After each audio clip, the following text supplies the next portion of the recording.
जैसे हमको पता है आपकी ऑल इंडिया रैंक्स आ चुकी है, और सिर्फ सीएमए में नहीं बल्कि इवन सीएस के अंदर भी ऑल इंडिया रैंक आ चुकी है।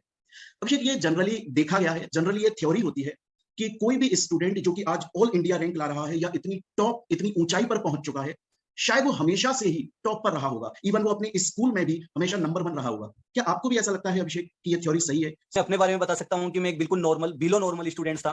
तो सर मैं 61% लाया हूँ, तो ऑलमोस्ट मेरा करियर 10th में एंड हो गया था। नॉर्मली होता है, माँ बाप का, रिश्तेदारों का, हमारी सोसाइटी का ये प्रेशर रहता है कि खुद हमारे फैमिली मेंबर्स भी ना तुलना करते हैं। हमारे बहुत सारे स्टूडेंट्स, बहुत सारे विद्यार्थी इस बात से डिप्रेशन में भी पहुंच जाते हैं। शायद आपने भी ऐसा फेस किया हो, तो मेरा क्वेश्चन है, क्या आपने भी ऐसा फेस किया, और अगर किया तो आप कैसे उससे बाहर निकल पाए? सर कोई भी माँ बाप का फॉर्म भर के नहीं आता, अगर फॉर्म भर के आता तो सर मैं अंबानी को अपने पिता की कॉलम में डालता। तो मैं बच्चों से भी ये कहना चाहूंगा कि आप जब दैनिक भास्कर पढ़ते हो तो पेज नंबर 8 पे एक पेज आता है टीए की बैठक का पेज। तो सर मैं ये कहना चाहता हूँ कि आपको घर वाले वैसे भी आपको पेज नंबर 8 पे तो ले ही आएंगे, तो दम है तो कुछ ऐसा करो जीते जी की मेन पेज पे आ जाओ। तो जब आप मेरे स्टूडेंट थे तो कैसा एक्सपीरियंस रहा आपको? और ये मैं चाहूंगा कि आप एकदम फ्रेंकली बोलें, चाहे से हो सकता है अच्छा एक्सपीरियंस रहा, खराब रहा, जो भी रहा। तो सर आप देखिए, मेरा उसके बाद ऑल इंडिया 30 रैंक आया, ऑल इंडिया 5th रैंक आया, ऑल इंडिया 10th रैंक आया, यूएस के मैंने दोनों एग्जाम निकाले। तो अब तक सर शायद 300 न्यूज़पेपर्स की कटिंग्स पड़ी है मेरे पास। अच्छा, एक क्वेश्चन जो कि स्टूडेंट्स के लिए काफी इंपॉर्टेंट है। ये देखा गया है कि स्टूडेंट जब अपनी उस कोर्स कर रहा है, पढ़ाई कर रहा है, उस दौरान क्योंकि डरा हुआ है, कंफ्यूज्ड है, वो ऑल्दो किसी टीचर से पढ़ रहा है, लेकिन उसकी ये कोशिश रहती है कि यार मैं ये रिसोर्सेज भी ले लूं, ये वाली बुक भी खरीद लूं, दूसरे टीचर की नोट्स भी ले लूं। उन स्टूडेंट्स को आप क्या सलाह देना चाहिए?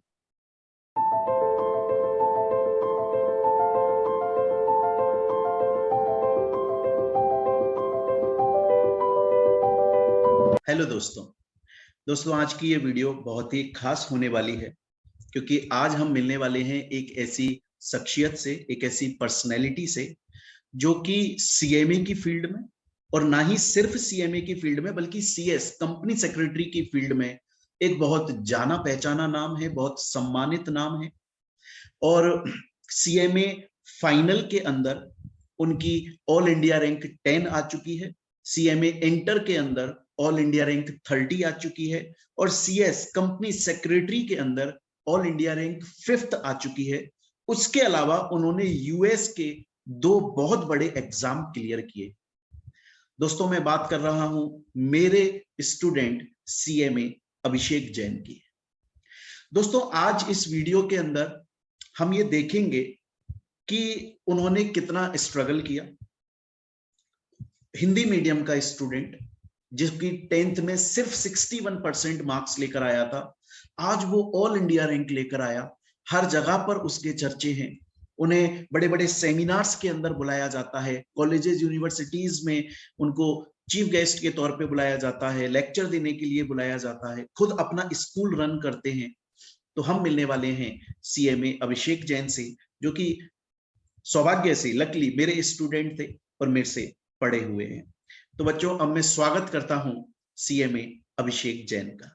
अभिषेक, आपका बहुत बहुत स्वागत है, और बहुत बहुत थैंक यू, धन्यवाद कि आपने अपना टाइम हमें दिया, हमारे स्टूडेंट्स और जितने भी लोग वीडियो देख रहे हैं उनको दिया। मैं होप करता हूं कि आज की ये वीडियो बहुत हेल्पफुल होने वाली है, बहुत सारे स्टूडेंट्स के लिए, इवन बहुत सारे लोगों के लिए नॉर्मल लाइफ में। और ऐसे भी बहुत सारे स्टूडेंट्स जो हिंदी मीडियम से हैं, निराश रहते हैं, पता नहीं मैं कैसे एग्जाम क्लियर करूंगा, तो उनके लिए भी ये वीडियो एक बहुत अच्छा मोटिवेशन एंड गाइडेंस देने वाली है। Thank you very much. Thank you Mohit sir, और थैंक यू इसलिए भी क्योंकि आपने मुझे इस लायक समझा। अब मैं बच्चों को मोटिवेट कर पाऊं। किसी समय मैं भी एक हिंदी मीडियम का स्टूडेंट था, मैं भी डिमोटिवेट रहता था, पर आप जैसे टीचर्स ने मुझे इंस्पायर किया कि तुम भी कुछ कर सकते हो। तो इसलिए आपको बहुत बहुत थैंक्स कि आपने मुझे अपॉर्चुनिटी दी। चलिए, तो अभिषेक, मैं ये इंटरव्यू स्टार्ट करने से पहले एक बार आपको थोड़ा सा बताना चाहूंगा कि हमारा आज का इंटरव्यू का एक्चुअल जो थीम है या पर्पस है वो ये है कि हम कोर्स से रिलेटेड उतनी बातें ना करके, कोर्स से रिलेटेड बातें करेंगे बट कोर्स से रिलेटेड ज्यादा बातें ना करके ज्यादा से ज्यादा मोटिवेशन फैक्टर बता सके, या उन कॉमन क्वेश्चंस को एड्रेस कर सके जो कि स्टूडेंट्स को और नॉर्मल लाइफ में लोगों के लिए बहुत इंपॉर्टेंट होते हैं, उन्हें बहुत परेशान करते हैं। तो अब इंटरव्यू जी सर। स्टार्ट करते हैं। चलिए थैंक यू। अभिषेक, आपसे पहला क्वेश्चन ये रहेगा कि जैसे हमको पता है आपकी ऑल इंडिया रैंक्स आ चुकी है, और सिर्फ सीएमए में नहीं बल्कि इवन सीएस के अंदर भी ऑल इंडिया रैंक आ चुकी है।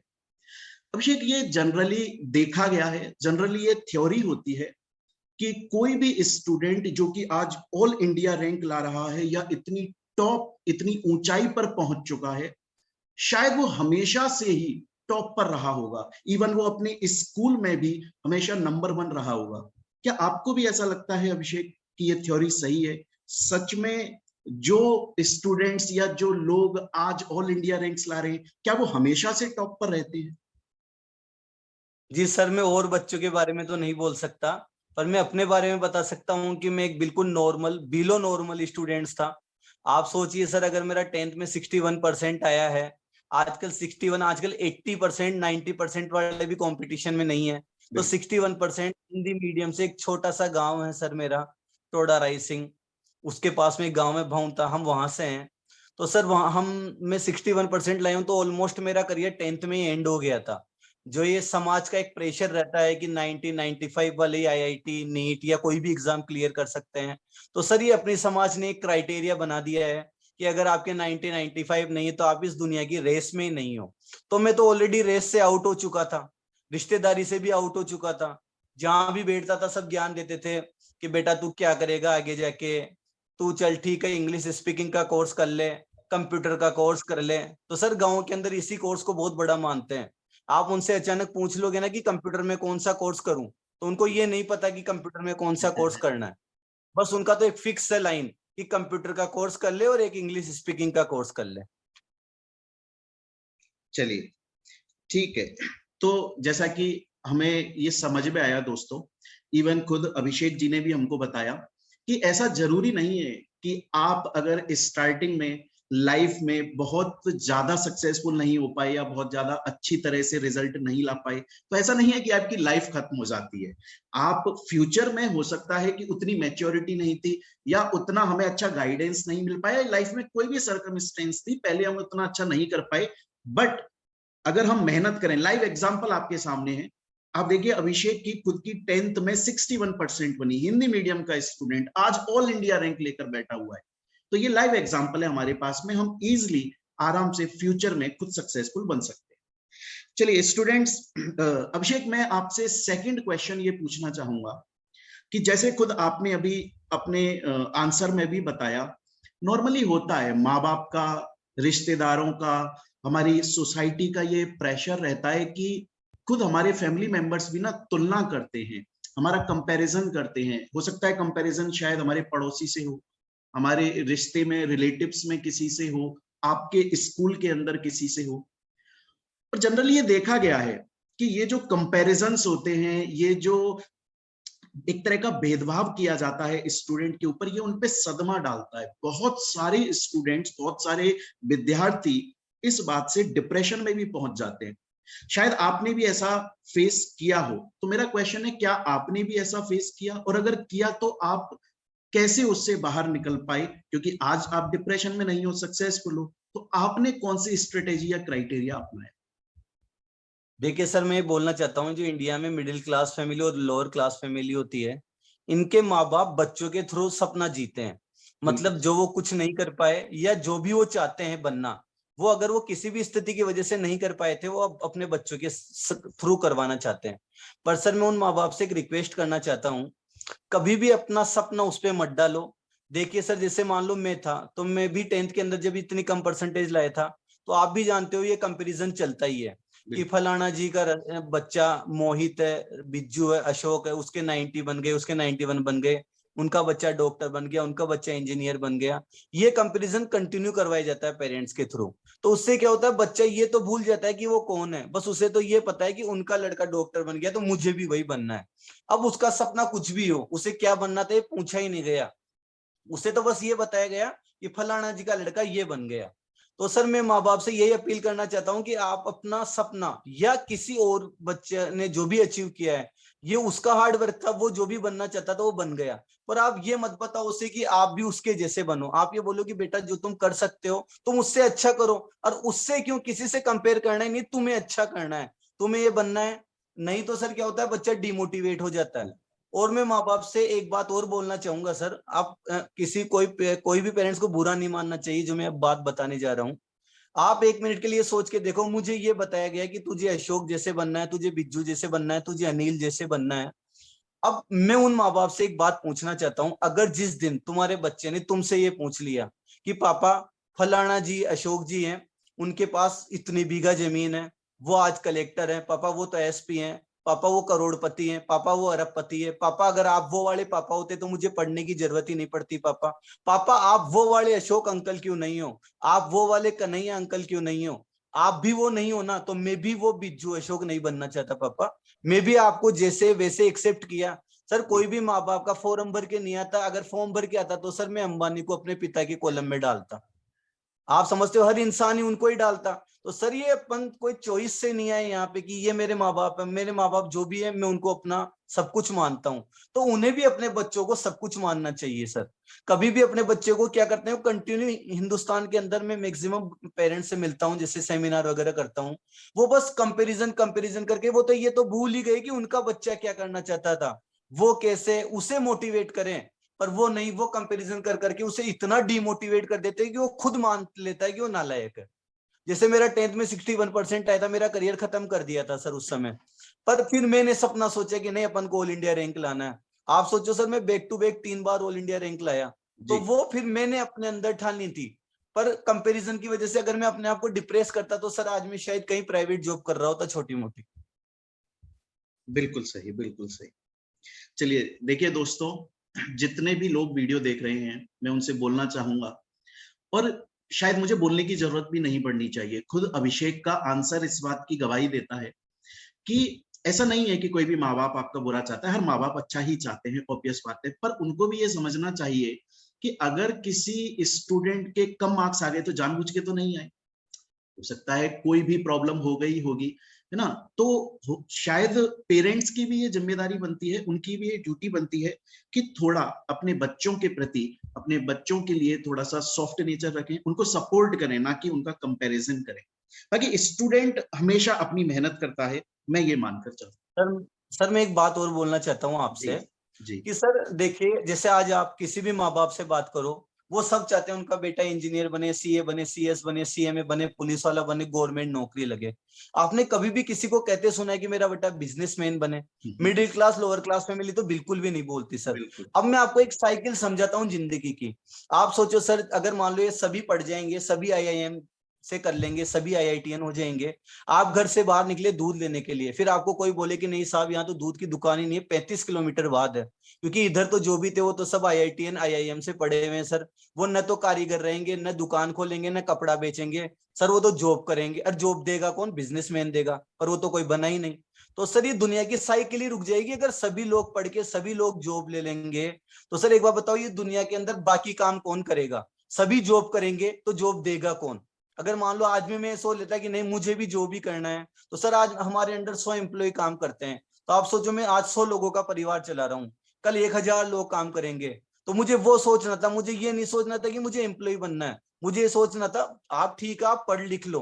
पढ़ लिखने का कभी भी मतलब ये नहीं होता कि आपको नौकर बनना है या नौकरी करनी है कहीं भी।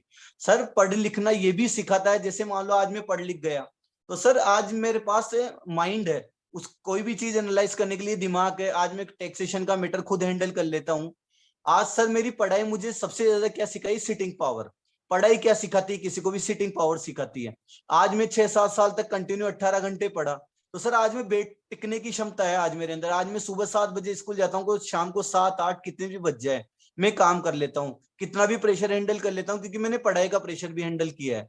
मैं सेक्रीफाइस भी करता हूँ, जैसे मान लो अभी मेरी 4 दिन पहले ताऊ जी के लड़के की शादी थी, मैं नहीं गया, क्योंकि मैं जब पढ़ता था तब भी नहीं जाता था। आज जब बिजनेस की बारी आई, मुझे पता है कि अपन नहीं जा सकते, अभी पीक टाइम चल रहा है स्कूल का, तो नहीं गया। पर वो चीज सिखाई कौन? पढ़ाई। और लोग ये बोलते हैं मुझे, अरे यार तू पढ़ लिख के यहाँ गांव के अंदर क्या कर रहा है? अरे सर कोई भी, जैसे मान लो जमशेदपुर है या वनस्थल यूनिवर्सिटी है या कोई भी जगह है सर, वो शुरू के अंदर छोटी थी, बड़ा उन्होंने अपने कर्मों से बनाया है। तो आप इस चीज के लिए ये मत बोलिए कि है ना आप ये पढ़ गए तो आप कहीं नौकरी करने जाइए। बिल्कुल तो सही। सर ये अपनी चॉइस होती है कि आपको क्या करना है। नहीं नहीं, बिल्कुल सही बात बोली है। देखिए इसके बहुत सारे एग्जाम्पल्स हैं, इवन इंडिया के अंदर अगर हम देखें मैंने अभी कुछ टाइम पहले न्यूज़पेपर में भी पढ़ा था कि अब इंडिया के अंदर 2022 की ही मैं बात करूं तो पहले के मुकाबले बहुत ज्यादा स्टार्ट हो रहे हैं। लोग अब जी समझ सर। में आ रहा है लोगों को, इवन यूथ जो है ना, जो यंग जनरेशन है, उसको ये समझ में आ रहा है कि बिजनेस एक बहुत अच्छा अपॉर्चुनिटी है।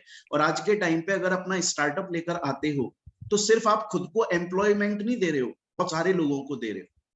चलिए, अच्छा अभिषेक, आपसे हमारा अगला क्वेश्चन ये रहेगा कि आपके जीवन में नॉर्मली क्या होता है, हर किसी के जीवन में बहुत सारे लोग बहुत सारी शिक्षा दे जाते हैं, डायरेक्टली या इनडायरेक्टली बहुत सारी एडवाइस दे जाते हैं, बहुत सारी शिक्षा दे जाते हैं, और गुरु भी देते हैं, टीचर्स भी देते हैं, जो एक्चुअल में आपके टीचर्स हैं वो भी देते हैं। उसके अलावा सोसाइटी में भी बहुत सारे लोग होते हैं जो जाने अनजाने में हमको शिक्षा दे जाते हैं या हम उनसे शिक्षित हो लेते हैं जानबूझकर। तो मेरा क्वेश्चन आपसे रहेगा कि आपके जीवन में गुरु का क्या महत्व रहा, चाहे से वो मैं हूं, चाहे से वो लाइफ में कोई भी है जिसने आपको कुछ सिखाया हो। सर सबसे पहले तो मैं ये बताना चाहूंगा, जब मैं 11th क्लास के अंदर मेरे गांव से जयपुर गया था, तो सर मैं हिंदी मीडियम में था। वहां गया, मेरा एडमिशन इंग्लिश मीडियम में करवा दिया गया। तो सर जब टेस्ट होते थे, तब मैं जो भी टेस्ट होते थे उसमें हिंदी और इंग्लिश कंबाइंड लिख के आता था, क्योंकि मुझे पूरा इंग्लिश में याद नहीं होता था। तो एक सर थे शंभू दयाल जी सर, वो मुझे रोज आते और क्लास में खड़े करते कि ये कौन है जो हिंदी में लिख के आता है, इंग्लिश मीडियम स्कूल में पढ़ रहा है। मैं रोज खड़ा हो जाता, मेरी इंसल्ट होती। तो कहते हैं ना सर कि है ना, बेइज्जती की ऐसी आदत पड़ गई थी कि मेरे अंदर इज्जत का डर ही खत्म हो गया था, क्योंकि रोज वही इंसल्ट होती थी, 1 दिन 2 दिन 10 दिन। फिर मैं अपने आप आखिरी कॉर्नर पे बैठता था और मैं डेली इंसल्ट फील करता था आराम से, क्योंकि मुझे पता था अपन कंप्लीट इंग्लिश के अंदर कोई पैरा नहीं लिख सकते। पर सर उसी दौरान मुझे एक सर मिले, ललित मोहन जी सर। आपको पता है जब आप बढ़ते हो ना, तब तो आपको सब सलाम कर देते हैं और सब उस समय है ना आपको कनेक्शन चाहते हैं। पर सर सबसे मेन वो इंसान होता है जब आप डूबे हुए हो, उस समय जो आपको चढ़ा है ना, वो था असली इंसान। तो सर मेरे जीवन में एक पहला टीचर आया था, ललित मोहन जी सर। उन्होंने मुझे बोला कि अभिषेक तेरे अंदर बहुत दिमाग है, बस तू इसको सही डायरेक्शन में नहीं लेके जा रहा। मैं सोचा कि यार मेरे अंदर बहुत दिमाग है, ये चीज इनको कैसे समझ में आई। मेरे घर वाले या मेरे रिश्तेदार या मेरे सब लोग यही बोलते हैं कि तू क्या करेगा जीवन में, और ये बोल रहे हैं कि तेरे अंदर बहुत है। तो सर उन्होंने मुझे धीरे धीरे धीरे धीरे मोटिवेट किया। और सर उसके बाद मेरी लाइफ के अंदर इतना भयंकर चेंज आया कि मैं सपने देखने लग गया कि मुझे ये बनना है। आप सोचो सर, जिसके लिए जिंदगी में ये हो कि उसे पता ही नहीं क्या करना है, मतलब सर मेरा कोई एम ही नहीं था जिंदगी के अंदर, क्योंकि सर डिमोटिवेट ही इतना कर दिया था दुनिया ने कि कोई एम का तो सवाल ही नहीं उठता था। और हमेशा ये लगता था कि किसी को एम बताएंगे तो मजाक उड़ाएंगे। तो सर उसके बाद एक और टीचर मिले मुझे, संजय कॉमर्स क्लास चलती है सर, एक वो संजय सर थे। तो 12th में मुझे कॉमर्स पढ़ाते थे। तो सर वो क्या करते थे, मुझे ये बोलते थे कि अभिषेक तेरे अगर इतने नंबर आ गए ना, तो तुझे मैं पेन ड्राइव दूंगा, तुझे मैं ये प्राइज दूंगा। तो सर मैं उस लोभ के चक्कर में पढ़ाई करने लग गया कि मेरे अगर अकाउंटेंसी ज्वाइंट वेंचर के अंदर 30 में से 30 नंबर आए तो मेरे को पेन ड्राइव मिलेगी। एक बार उन्होंने मुझे मोबाइल दिया। तो सर ऐसे कई टीचर स्टेप पे मिले मुझे। फिर आगे चल के मेरे जब लो के अंदर दिक्कत आई, तब आप मिले। मैं कहा कि सर अपन लो, मेरे को सर लो याद नहीं होता। तो आपने मुझे पूरा तरीका समझाया कि ना अभिषेक तुम इस तरह लो को याद करो। तो सर उसके बाद मेरे सीएस के अंदर ऑल इंडिया 5th रैंक आई। तो सर उस समय मुझे लो को याद करने में काफी दिक्कत होती थी। तो मैंने आपसे पैटर्न पूछा, समीर बंसल सर है, समीर बूचा सर है, और भी कई फैकल्टीज आई, आरसी शर्मा सर है वीएसआई के। तो ऐसे कई टीचर्स का मुझे पर्टिकुलर सपोर्ट मिला। उन लोगों, एक राकेश यादव सर है, हरेंद्र पारिक सर है। तो सर मेरे जीवन में टीचर्स का बहुत ज्यादा योगदान रहा है। जितना मेरी फैमिली ने मुझे सपोर्ट किया है, तो कहीं ना कहीं सर इन टीचर्स ने भी मुझे ये बनने के अंदर बहुत हेल्प की। तो मैं सभी बच्चों से यही कहना चाहूंगा कि अपने जीवन में टीचर की इज्जत जरूर करना। तुम उनकी मजाक उड़ाओगे, जिंदगी तुम्हारा मजाक उड़ा देगी, और तुम उनकी इज्जत करोगे तो जिंदगी के अंदर इज्जत पैदा हो जाएगी। चलिए, बहुत अच्छा। तो अभिषेक, अब आपसे नेक्स्ट क्वेश्चन पूछना चाहूंगा, और ये क्वेश्चन बहुत इंपॉर्टेंट है, और एक्चुअली मैं खुद भी इसका आंसर जानना चाहता हूँ, बहुत क्यूरियोसिटी है मुझे कि अभिषेक, आपने जैसे खुद बताया कि आप हिंदी मीडियम बैकग्राउंड से हैं, 10th में सिर्फ 61% मार्क्स आए, जो कि बहुत ज्यादा अच्छे मार्क्स नहीं माने जाते हैं। लेकिन आज आप सीएमए इंटर के अंदर ऑल इंडिया रैंक लाए, सीएमए फाइनल के अंदर ऑल इंडिया रैंक लाए, सीएस के अंदर ऑल इंडिया रैंक लाए, फॉरेन के 2 बहुत बड़े एग्जाम आपने क्लियर किए। आज आपको बहुत बार काफी कॉलेजेस में, यूनिवर्सिटीज में चीफ बुलाया जाता है, सेमिनार्स के अंदर बुलाया जाता है, इवन न्यूज़पेपर्स में भी आपकी काफी बार फोटोज पब्लिश होती हैं। तो क्वेश्चन ये है अभिषेक कि एक वो अभिषेक जो उतना सक्सेसफुल नहीं था, एक वो दौर का उस टाइम पीरियड का अभिषेक जो हिंदी मीडियम से था, 61% लाया, थोड़ा लाइफ में लो चल रहा था उस वक्त, और एक आज का अभिषेक जिसके पास में सब कुछ है, प्योरली सक्सेसफुल है वो टोटली, क्या लोगों के बिहेवियर में चेंज आया? क्या लोग पहले कुछ और बोलते थे सेम लोग, क्या आज कुछ और बोलने लग गए हैं? इसके बारे में जानना चाहिए। देखिए सर, मैं आपको सबसे पहले ये बताना चाहता हूँ कि इंसान एक बहुत अजीब सा जानवर है। मतलब जो ये सब एक प्रजाति होती है ना सर, ये सबसे अजीब सी प्रजाति है जो देख के चमत्कार को ही नमस्कार करती है। ये कभी भी ये नहीं सोचती कि दुनिया के अंदर सबसे ज्यादा जरूरत उस इंसान को होती है जब उसको जरूरत पड़ेगी। जैसे सर मान लो कोई गरीब है तो उसको पैसों की सबसे ज्यादा जरूरत है, कोई डिप्रेस है तो उसे मोटिवेशन की सबसे ज्यादा जरूरत है। पर आपको पता है सर, बैंक भी लोन उसी को देगा जिसके पास पैसा है। आदमी मोटिवेट भी उसी को करेगा जो ऑलरेडी है। जो बच्चा डिप्रेस है आप उसको मोटिवेट करिए, वो होती है हेल्प। तो सर जब मैं 10th के अंदर 61% लाया, जो भी मेरी लाइफ चल रही थी, उसके बाद सर मैं एक दिन हुआ ऐसा कि विद्यासागर, गुरु शिखर, मित्तल कॉमर्स क्लासेस, ये बहुत बड़े बड़े कोचिंग्स है, इनके एड आते थे न्यूज़पेपर्स में। कई बार मेन पेज पे कई बार एड आते थे। तो मैं सोचता था कि यार इनकी इतनी फोटोज आती है न्यूज़पेपर्स में, तो यार इनके घर वाले कितने खुश होते होंगे, और ये कितना खुश होता होगा कि यार अपनी फोटो आई है अखबार में, रिश्तेदारी में, गाँव के अंदर सब देखते हैं। तो मैं सोचा यार अपनी भी फोटो आएगी। फिर मैंने वो सपना पाला कि यार अपना न्यूज़पेपर में फोटो आना चाहिए, अपन कुछ ऐसा करें कि अपना न्यूज़पेपर में फोटो आए।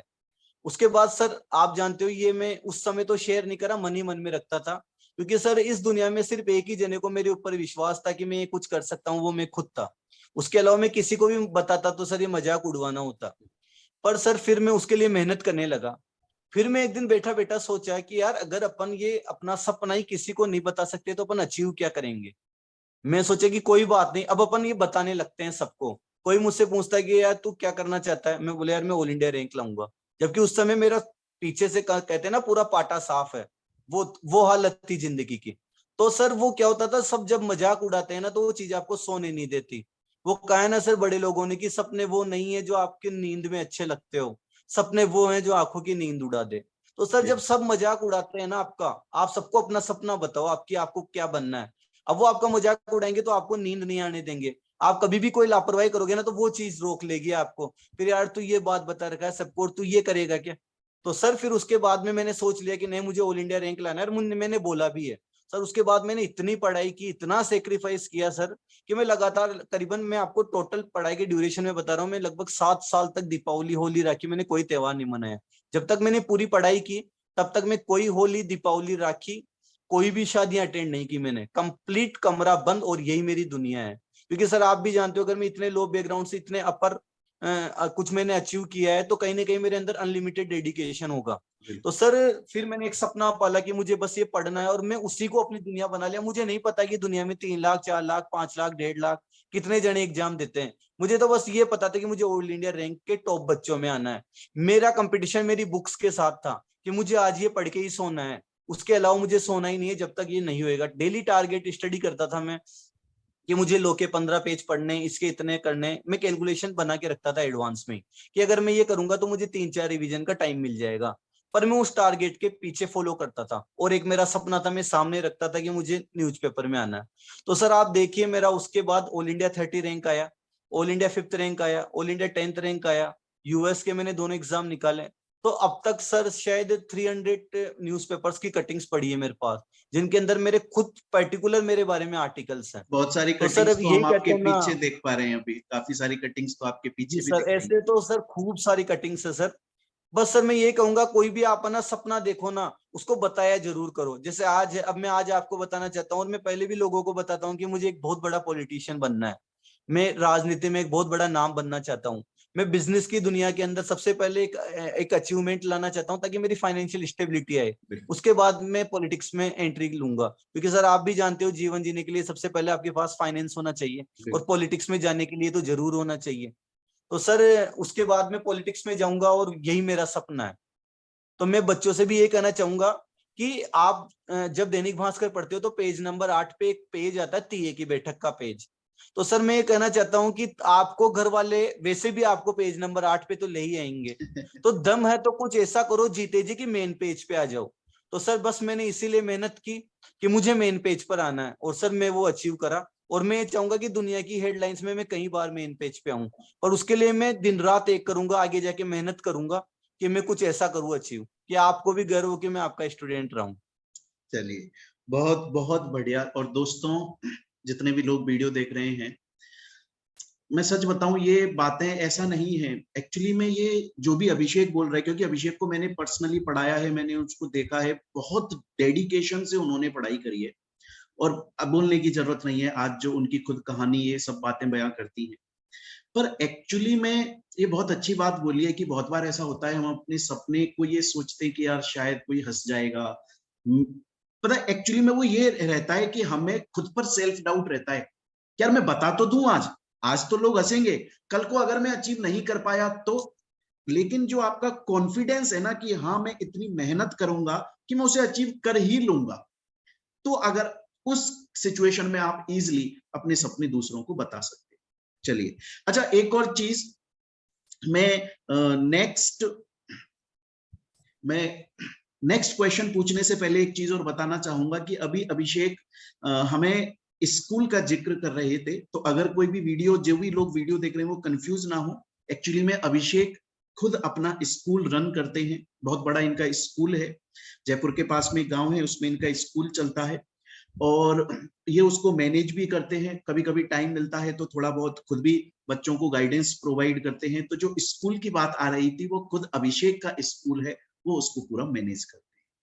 चलिए, अच्छा, हालांकि आपने इसका आंसर दे दिया अभिषेक, फिर भी मैं एक बार इस क्वेश्चन को दोबारा से पूछना चाहूंगा, क्योंकि ये क्वेश्चन बहुत सारे बच्चों के लाइफ पे इम्पैक्ट डालेगा। तो क्वेश्चन मेरा आपसे ये है कि जब आपने पहली बार ऐसा सोचा कि यार मुझे ऑल इंडिया रैंक में लेकर आना है, उस वक्त आप बहुत लो प्रोफाइल में चल रहे थे, उतना अच्छा आपका एजुकेशनल बैकग्राउंड नहीं था खुद का, लेकिन फिर आपने ये सपना संजोया कि मुझे ऑल इंडिया रैंक लेकर आना है। कभी खुद को आपको ऐसा लगा कि यार मैं सोच तो रहा हूं, क्या मैं उतनी मेहनत कर पाऊंगा? या अगर कोई भी स्टूडेंट ऐसा सोचता है मुझे ऑल इंडिया रैंक में आना है, मुझे न्यूज़पेपर में आना है, तो ऐसी क्या क्या फैक्टर्स होंगे जिन पे ध्यान देना है? डेडिकेशन, कंसिस्टेंसी, क्या फैक्टर्स होंगे ऐसे? देखिए सर, सबसे पहले तो आपको आपके माइंड से ये निकालना पड़ेगा कि लोग क्या कहेंगे। अगर आपने ये चीज निकाल दी ना, तो आपकी सक्सेस को कोई नहीं रोक सकता। अब मैं आपको एक एग्जांपल देना चाहता हूं। अभी नरेंद्र मोदी जी जब 2014 में जीते थे, तब उनका वोट शेयर था 31%, और जब 2019 में जीते तब उनका वोट शेयर था 37%। 37 का मतलब क्या है कि 63% लोग अभी भी उन्हें पसंद नहीं करते। आप सोचिए, अगर 37 वोट मिल रहा है, 63 नहीं मिल रहा, तो 63 पसंद नहीं करते उन्हें, फिर भी वो दुनिया का सबसे ताकतवर इंसान है। तो ये मूर्ख दुनिया ये चाहती है कि मुझे 100 के 100 लोग अच्छा बोले, मेरे बारे में 100 लोग अच्छा बोले, जबकि वो बुद्धिमान इंसान ये जानता है कि अगर मैं 100 पे 37 में भी कमांड हासिल कर लिया ना, तो मैं दुनिया का सबसे भारी और ताकतवर इंसान बन सकता हूँ।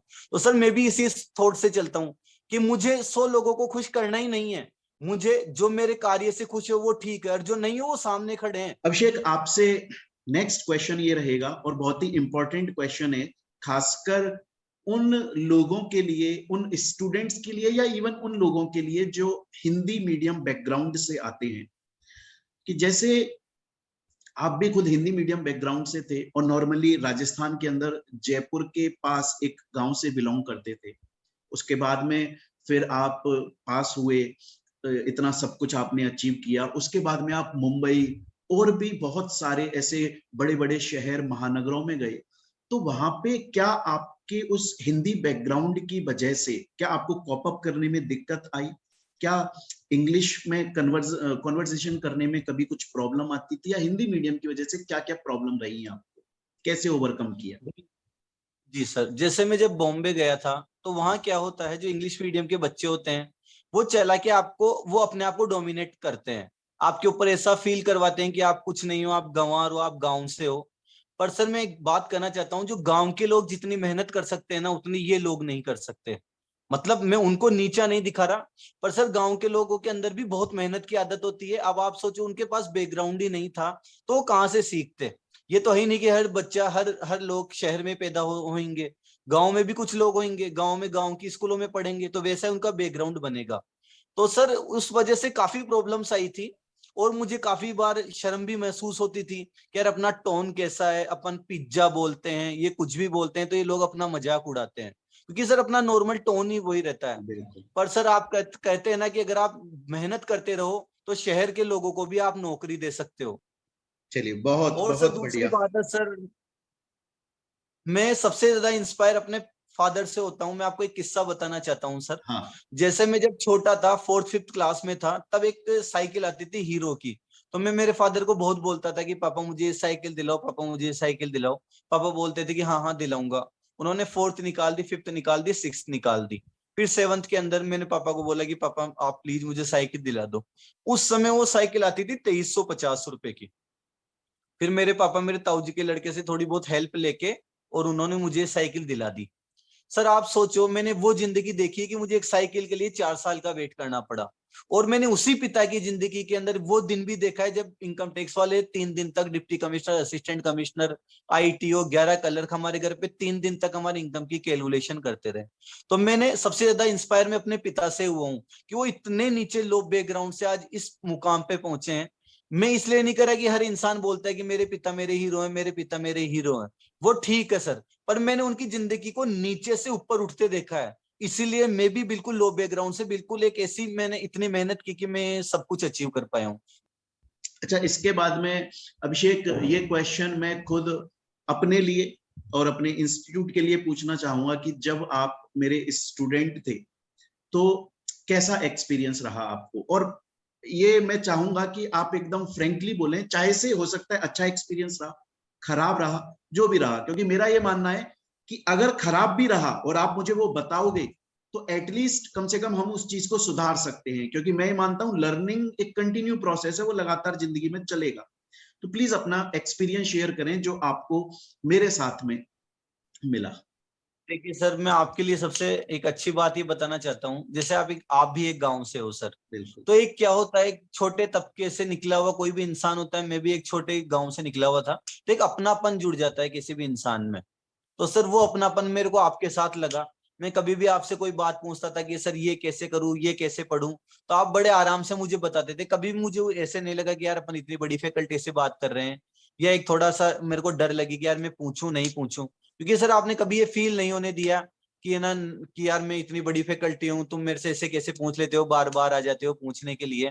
आप हमेशा ये बोलते थे कि तेरे को अगर कोई भी प्रॉब्लम हो, घर गए बाद भी कोई प्रॉब्लम हो ना, तो फोन करके पूछ लेना।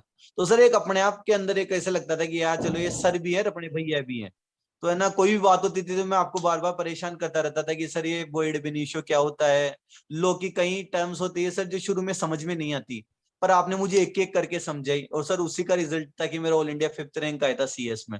जबकि मुझे लो एक अच्छा सब्जेक्ट नहीं लगता था, बोरिंग लगता था, पर आपने मुझे पॉइंट्स के तरीके बताए, याद करने के तरीके बताए, लिखने के तरीके बताए, तो सर उससे मुझे काफी मदद मिली थी। और सर सबसे अच्छी बात आपके अंदर ये है कि आप सब स्टूडेंट से अपनापन कनेक्ट कर लेते हो। चलिए, बहुत बहुत धन्यवाद।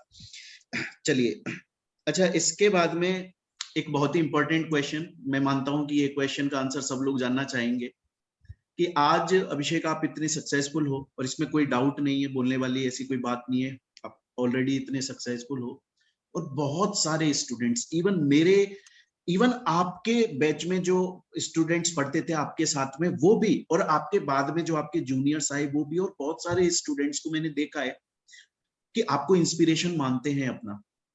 आप किसको अपना इंस्पिरेशन मानते हो? आपने बताया अपने पिताजी को मानते हो, ठीक है, और किसको इंस्पिरेशन मानते हो आप? सर मैं दुनिया के अंदर उन सभी लोगों को अपना इंस्पिरेशन मानता हूं जो मेहनत के दम पर इस मुकाम को हासिल करते हैं।